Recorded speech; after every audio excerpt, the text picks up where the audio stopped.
So one thing that victims of childhood abuse really struggle with, and I want to say some sort of personality disorders, is that we have a hard time understanding what gradation of a relationship is.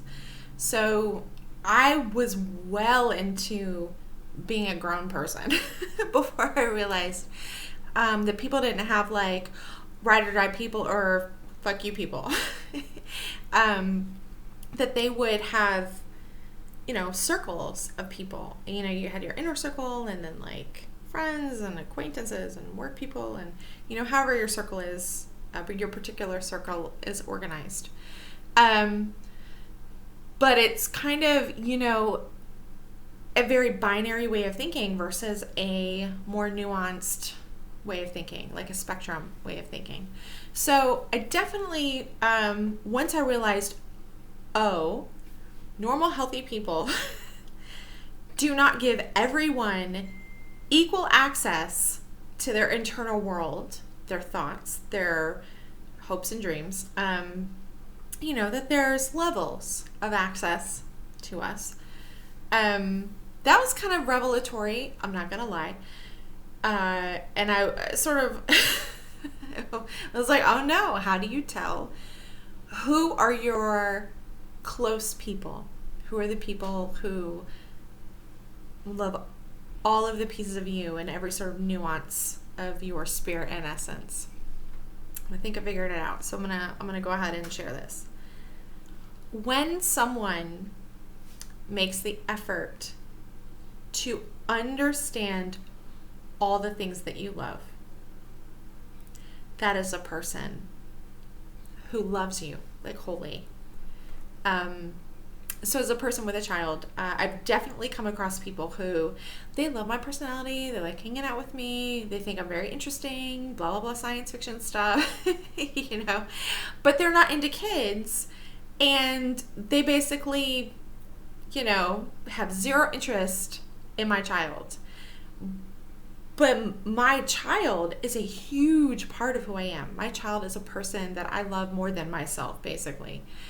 There is nothing that I wouldn't do for my child. So for someone to basically interact with me and then go, yeah, but like the child mom shit is optional. That's a person who's not wholly understanding me as a person. They're not necessarily interested in what makes me me. So, and it doesn't mean that they're a bad person, but it's like, you're not on that inner circle, you're maybe an outer layer, and that's okay. That was really hard. I have some friends that I met, pre-child, living a very different kind of life, and they liked who I was. They liked spending time with me. They liked my personality, and they're there for me. Kind of, I don't know. But if you have somebody where they're like, yeah, there's this like really core piece of you, but I don't want to have anything to do with it. And it doesn't have to be a child. It could be literally anything. But if that's not your jam, then they're not really your inner circle. Now, as a parent, I have definitely applied this to my son. So thanks to quarantine, he's spent a lot of time watching YouTube videos. He has understandably replaced his friends with these YouTube people. And I didn't realize it at first. And I was which is my personal challenge, I was being a little critical. And I made a comment about one of the people that he really, he watches every one of this guy's videos. So as a parent, I'm sitting there going, he's basically advertising to you and he's just trying to get likes and subscribes. I did not realize my son is on a whole different level. He he has ethics in terms of who he subscribes to. He is unsubscribed from people that he did not agree with something that they did. He's like, no, that's not okay. I'm unsubscribing, which he's 8. That's pretty fascinating. So I've sat down and I watched these videos with him of these people. One person, there's a couple like that are at the top of the list. So one of them is Mr. Beast, and one of them is some guy named Unspeakable, like Preston. And Mr. Beast is a YouTuber who gives away a lot of money. And I said something to the effect of how it's a, essentially it's a marketing tactic. I was coming at it from a very like intellectual paradigm, and I was not prepared. I got a passionate defense of this Mr. Beast guy. His name is Jimmy. He actually lives in North Carolina. I got a passionate defense of like how he's a good person.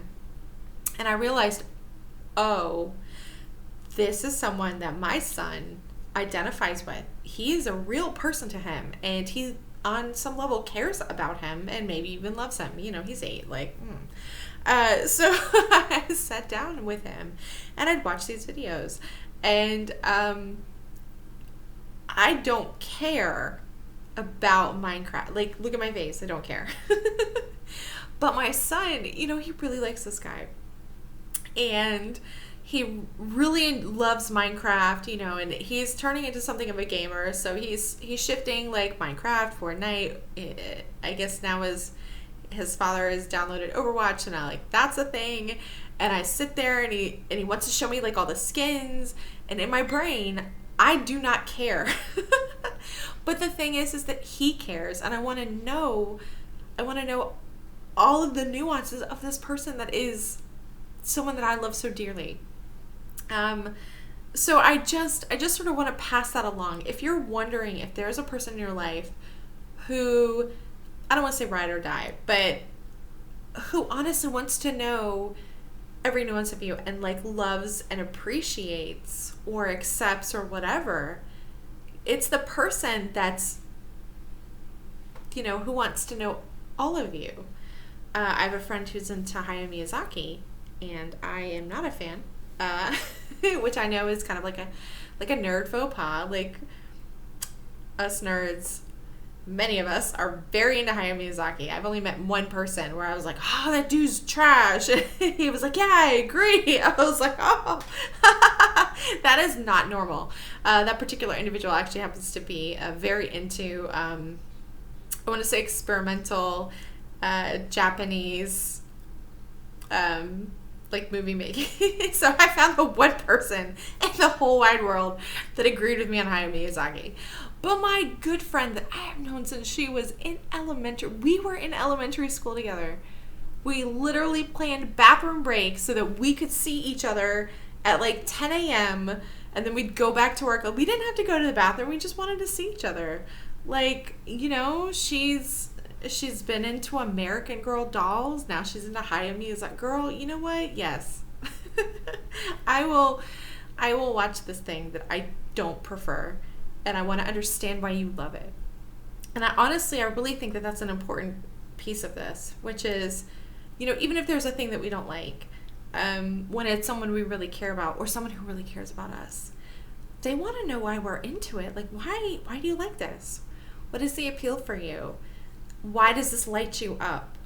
I want to be there for that, even if it's not my personal thing. And that's not going to be the case for every relationship. Again, gradations, you got your inner people and family, hopefully, friends, like your close friends and your friends and acquaintances and work people, however your personal spectrum happens to be, set up. But you can tell the people that care about you are going to be interested in the things that you're interested in. They're going to want to understand. They're going to want to know what you think. The last guy that I dated, seriously, was like a former Alex Jones person. He currently follows Joe Rogan. And he didn't mention to me, hey, by the way, I'm alt-right adjacent or whatever. Or I think he personally considers himself to be libertarian. But he would listen to me. He wanted to know what I thought. He had questions. I didn't find out until like 2 weeks in. I was like, oh, you have very different political beliefs. Okay, let's talk about that. And we had some amazing conversations. I'm super glad, like, he's in the world. Like, I just love him deeply as a person, even if I broke up with him. But, you know, he was truly interested in understanding my perspective. Like, I told this dude who's, again, alt-right adjacent, like, I'm a socialist Democrat. Antifa is not a thing. And he listened to me. You know, that's a person who really is interested in who you are and what you think and why you think the way that you think. So anyway, I hope this makes sense. If you're trying to sift through people in your life and you want to know, like, who is a person that truly cares about me, it's going to be the people who want to understand all of you, not just parts of you. So hopefully that makes sense. And I'll talk to you next time.